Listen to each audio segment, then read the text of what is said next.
예, 매주 금요일은 나비 효과가 준비되어 있습니다. 세상에 돌아가는 일이 뭐 답답한 것도 많고 궁금한 것도 많고요. 여러 변화 속에 투자 아이디어를 찾는 한상혁의 나비 효과입니다. 오늘 어떤 주제일지 최인 앵커가 먼저 소개해 주시겠습니다. 네, 글로벌 파운드리 1위 업체 대만의 TSMC가 연일 강세를 이어가고 있습니다.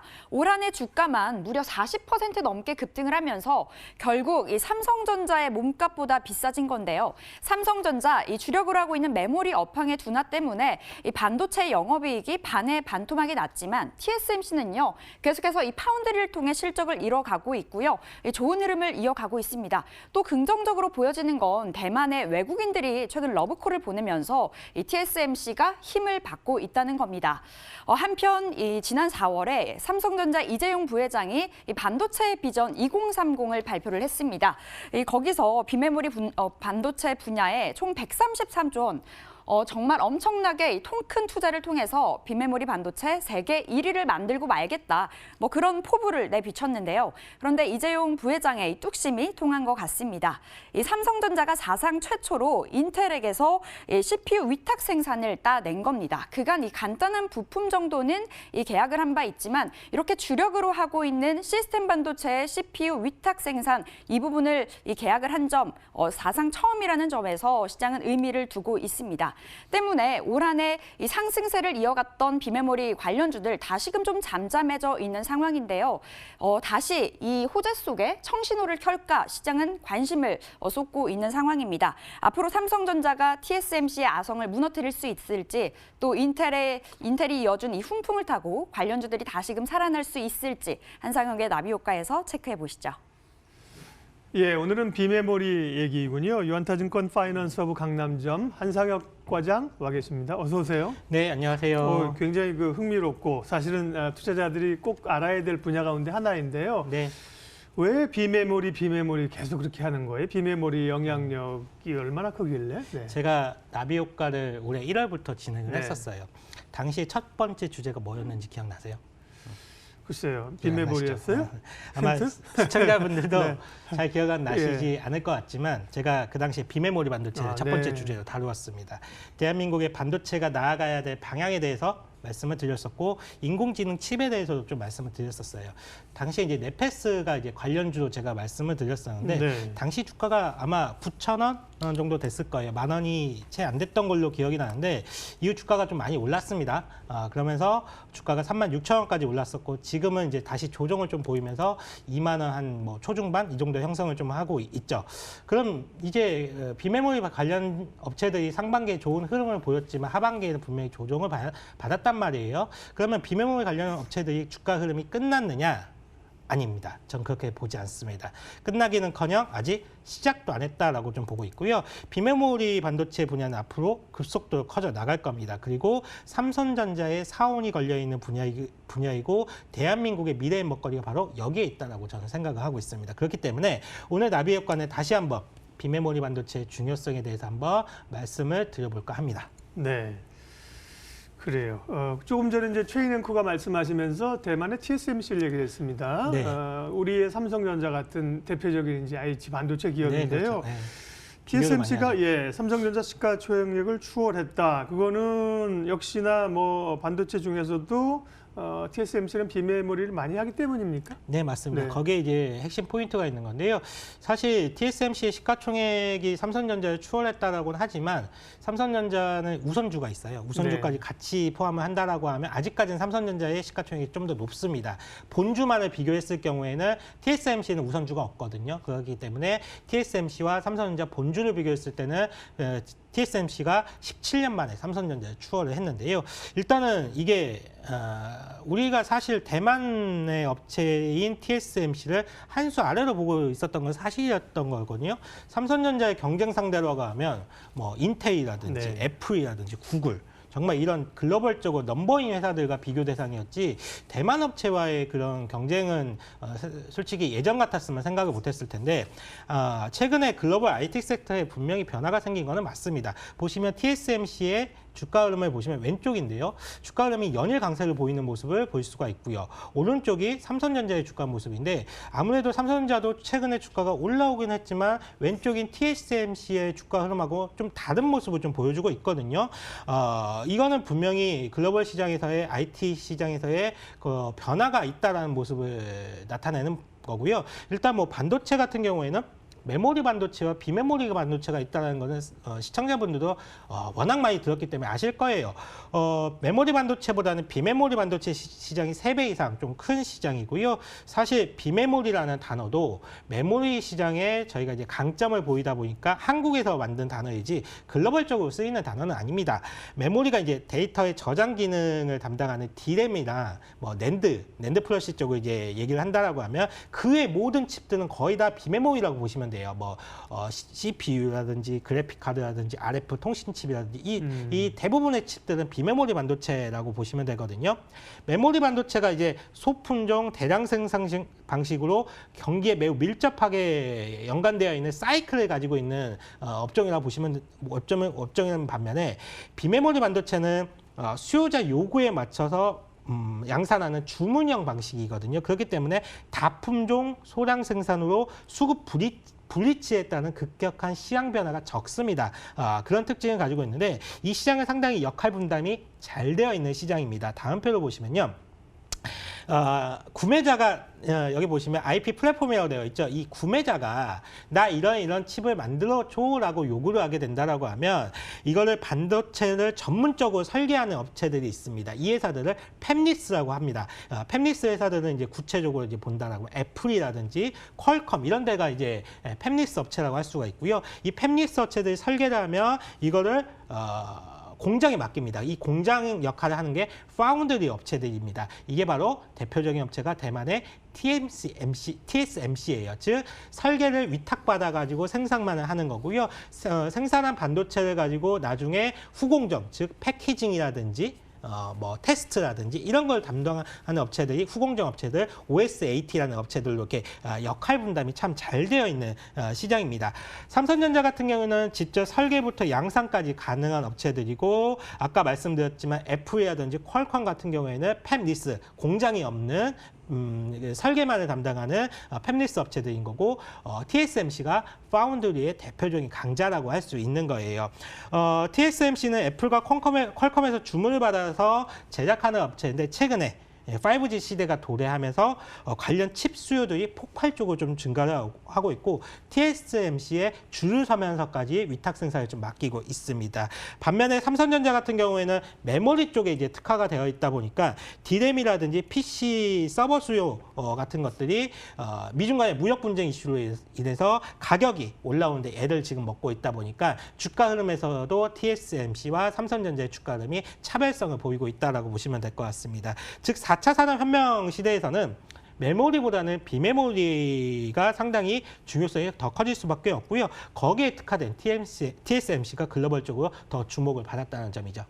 우리도 이제 비메모리를 해야 된다는 얘기는 사실 오래전부터 나왔고 귀에 못이 박히도록 들었습니다. 그래서 정부도 이제 거기에 대한 관심이 있고 삼성전자가 얼마 전에 비메모리 쪽에 엄청나게 투자를 해서 따라잡겠다는 얘기를 했습니다. 예.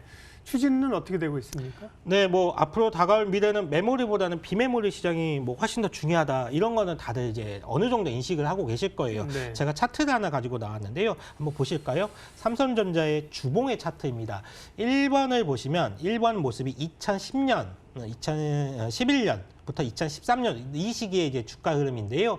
이 당시에는 이제 삼성전자가 레벨업을 한번 했을 때 스마트폰에 대한 사업이 재평가를 받으면서 삼성전자의 주가 상승의 원동력이었거든요. 이후에 2016년부터 2018년 이때 주가 흐름 보시면 상당히 2번 모습을 보시면 주가 흐름이 상당히 강한 모습을 볼 수가 있는데 이때는 뭐가 좋았죠? 우리가 메모리 반도체. 그렇죠. 클라우드 데이터 센터 뭐 이런 거 생기면서 수요가 엄청 늘었잖아요. 그렇죠. 폭발적으로 네. 수요가 반도체 시장이 슈퍼사이클이 오면서 수요가 폭발적으로 좀 증가를 했었죠.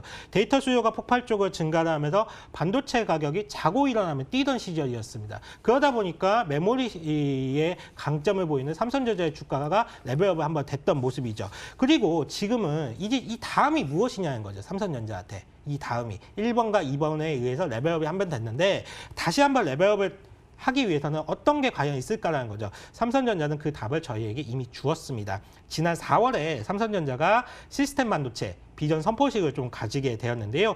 여기서 2030년까지 총 133조 원을 투자해서 새로운 미래 먹거리를 만들겠다는 야심을 보여주었습니다. 우리 정부에서도 적극적인 지원 의지를 보여주었고요. 펀딩을 조성해서 관련 업종에 대한 투자를 늘리겠다라고 약속을 했고 세제 혜택을 약속을 하면서 기업들에게 적극적인 지원을 약속을 했는데요. 즉 삼성과 대한민국의 미래 먹거리가 바로 여기에 있다는 말입니다. 굉장히 중요한 선포식이에요.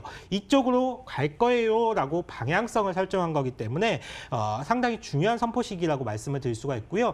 목표를 설정했으면 구체적인 방안이 있어야 되지 않겠습니까? 어떤 식으로 이거를 이루겠다는 방안이 있어야 될 텐데 다시 한번 비메모리 사업 구조를 보게 된다라고 하면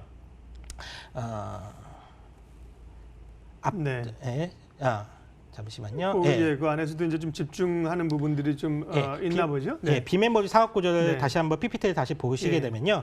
팹리스와 파운드리 분야가 나뉘어져 있다라고 말씀을 드렸습니다. 삼성은 이 둘을 다 할 수 있는 역량을 가지고 있는 회사인데 일단 팹리스 분야는 휴대폰에 두뇌라고 할 수 있는 칩인 AP와 카메라 이미지 센서인 CIS를 중심으로 집중적으로 육성을 하겠다는 의지를 갖고 있고 파운드리 분야 같은 경우는 미세화 공정을 좀 더 강화시켜서 TSMC가 장악하는 이 시장에 도전장을 내밀겠다는 게 바로 삼성전자의 전략입니다. 그리고 어제 처음으로 인텔의 위탁 생산을 받았다는 기사도 이제 나오기가 시작을 했죠. 퀄컴에 이어서 좀 의미 있는 거래처가 확보가 좀 되고 있다는 셈인데요.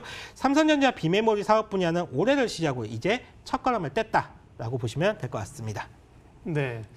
자, 그러면 이제 지금은 그 반도체 시장에서의 최근의 변화들 어디로 가야 되는지 어떻게 하고 있는지를 봤다면 관련 기업들이 이제 우리가 원하는 쪽으로 이제 가야 되는데요. 삼성전자는 물론 관심권에 있을 것이고 다만 이제 삼성전자 혼자 하는 게 아니라 비메모리를 하면 여러 부품업체라든지 공정업체가 이제 좀 따라 붙잖아요. 네. 그런 업체들 이야기 그리고 주가 최근 동향 어땠는지 봤어요. 네. 삼성전자 역시도 비전 선포식을 가질 때 네. 중소기업가의 상생을 강조를 했습니다. 왜냐하면 이 시장 자체가 삼성전자가 워낙 기술력도 있고 역량도 좋고 큰 회사지만 혼자서는 할 수 없는 분야이거든요. 여러 업체들과 협력이 꼭 필요한 시장인데 삼성전자는 이런 큰 비전과 전략을 대비해서 국내 비메모리 업체들과 협력을 좀 강화하고 있었습니다. 하지만 상반기에는 주가 흐름이 상당히 좋았지만 하반기에는 별로 좋지가 못했어요. 관련 업체들이라고 하면 뭐 네페스라든지 테스나, LB세미콘, SF 반도체 이런 후공정 업체들을 꼽는데요. 일단은 이런 업체들이 하반기에 주가 조정을 받았던 이유는 크게 두 가지입니다. 첫 번째는 일본의 수출 규제 영향인데요. 일본이 세 가지 품목에 대해서 수출 규제를 걸었었는데 포토레지스트, 불화수소 그리고 PI 필러 뭐 이런 걸 걸었는데 포토레지스트와 불화수소 같은 경우에는 비메모리 반도체 쪽에 쓰이는 제품은 거의 다 100% 일본산입니다. 그리고 일본의 수출 규제 이후에 국내에서도 빠르게 국산화가 진행되고 있지만 아직까지 그래도 일본산을 100% 대체하지 못하거든요. 즉 일본의 수출 규제가 삼성의 비메모리 사업 강화 방침에 제동을 걸었다라고 보시면 될 것 같고요. 두 번째는 전방 산업의 호황 속에 이런 후공정 업체들이 대규모 시설 투자를 발표하게 됩니다. 네페스 같은 경우에는 신규 시설 투자만 1,500여 원을 넘게 하겠다라고 발표했는데 자기 자본에 비해서 110%가 넘는 금액이거든요. 그러다 보니까 시장에서는 이러한 대규모 시설 투자 때문에 자금 조달 우려감이 생겼습니다. 이거 유상증자하는 거 아니냐? 라는 이제 자금 조달 우려감이 생긴 거죠. 이런 의심을 갖게 되자 하반기에는 이런 비메모리 관련 업체들이 주가가 조정을 받은 건데요. 일단은 하나하나 풀어보자면 일본과의 문제는 조금씩 풀리려는 움직임을 보이고 있습니다. 최근에 올해 내 이제 한일 간 정상회담도 얘기가 나오고 있고요. 그렇게 된다면 품목 제한 조치가 좀 시정된다라고 하면 그동안의 일본에 대한 우려감은 조금 줄어들 것 같고요. 두 번째 대규모 시설 투자에 따른 우려감 역시도 이들 업체들이 금융 차입에 의해서 할 것이라는 부분을 얘기를 좀 하고 있고요. 이미 주가에 반영되어서 충분히 조정을 받았습니다. 그렇기 때문에 지금부터는 시설 투자 이후에 증가될 매출과 이익 이런 부분에 포커스를 맞춰야 되지 않을까라고 좀 생각을 하고 있습니다. 네. 네. 지난번에 삼성전자가 대규모 투자하겠다고 한 게 4월이라고요? 네, 네. 그렇죠. 그리고 나서 이제 그때부터 해서 한 여름까지 좀 올랐고, 그렇죠? 예, 이후에 맞습니다. 조금 이제 조정을 조정입니다. 예. 전반적으로는 뭐 DB 하이텍 이런 건 뭐 최근에 좀 빠르긴 합니다만 전반적으로 주가 흐름은 그렇다는 거죠. 네. 자, 그러면 삼성전자를 포함해서 오늘 얘기한 우리가 비메모리 쪽에 주목할 기업들, 예, 좀 더 구체적으로 들어가 볼게요. 관심 네. 종목. 일단 관심 종목을 저는 일단은 테스나라는 종목을 좀 소개시켜 드리려고 네. 하는데요. 시장에 테스라는 종목이 있고 테스나라는 종목이 있습니다. 그 구분을 하실 필요가 있는데 제가 말씀을 드리는 종목은 테스나입니다. 일단 삼성전자가 가장 우선순위로 꼽는 분야가 아까도 팹릭스 분야에서는 AP 칩과 CIS 칩, 카메라 이미지 센서를 집중적으로 육성하겠다라는 말씀을 드렸었어요. 저는 일단은 CIS, 이 카메라 이미지 센서 사업을 좀 볼 필요가 있다라고 생각하는데요. 전 세계에 이 카메라 이미지 센서의 시장이 매년 급성장하는 게 뻔하거든요. 왜냐하면 우리가 카메라 같은 경우에도 지금 휴대폰 같은 경우에도 2개 들어가다가 3개 들어가다가 지금 4개도 카메라가 들어가지 않습니까? 네. 그리고 자율주행차에는 카메라가 더 많이 들어가고요. 그렇기 때문에 이 카메라 이미지 센서는 앞으로 굉장히 크게 성장할 수 있는 분야라고 좀 생각하고 있고요. 현재 소니가 이 시장에서 MS 1위를 좀 하고 있지만 삼성한테는 업계 최고의 기술력을 좀 가지고 있습니다. 그렇기 때문에 삼성전자 역시도 D램 라인 일부를 CIS 라인으로 전환한다라고 이미 밝혔었고, 그리고 지난 3분기 컨퍼런스 콜에서는 이 전환하는 라인 자체를 더 늘려서 CIS 라인을 더욱더 많이 더 생산하겠다라고 그 포부를 밝혔습니다. 삼성전자에서 제작한 칩을 이 CIS 칩을 테스트하는 대표적인 후공정 업체가 바로 테스나이고요. 특히 삼성전자 테스트 외주를 맡고 있기 때문에 비메모리 사업 분야 강화와 함께 구조적인 성장을 본격적으로 개시할 것으로 보여지고 있습니다. 최근에 테스나 역시도 대규모 시설 투자를 좀 진행했는데 좀 방식이 어렵습니다만 저 표에 보셨듯이 결국 최대 주주가 지분을 매각을 해서 자금 1,000억 원을 받는다라고 하면 이 자금 1,000억 원에 대해서 펀딩에 다시 재출자해서 이거를 테스나에게 들어가서 이걸 시설 투자하는 방식인데요. 이는 최대 주주가 지분을 매각함에도 불구하고 사실상 경영권 변동은 없는 거고요. 후순위로 출자한다는 점에서 주가 하락 시에 손실 위험이 선순위 대비보다 큰 후순위에 최대 주가 출자한다는 점은 최대 주주 역시도 향후 주가 상승에 대한 자신감을 좀 표현한 것으로 좀 보여주고 있습니다. 이번 시설 투자로서 향후 내년까지 또는 내후년까지 성장에 대한 모멘텀을 확보했다라고 보고 있고요.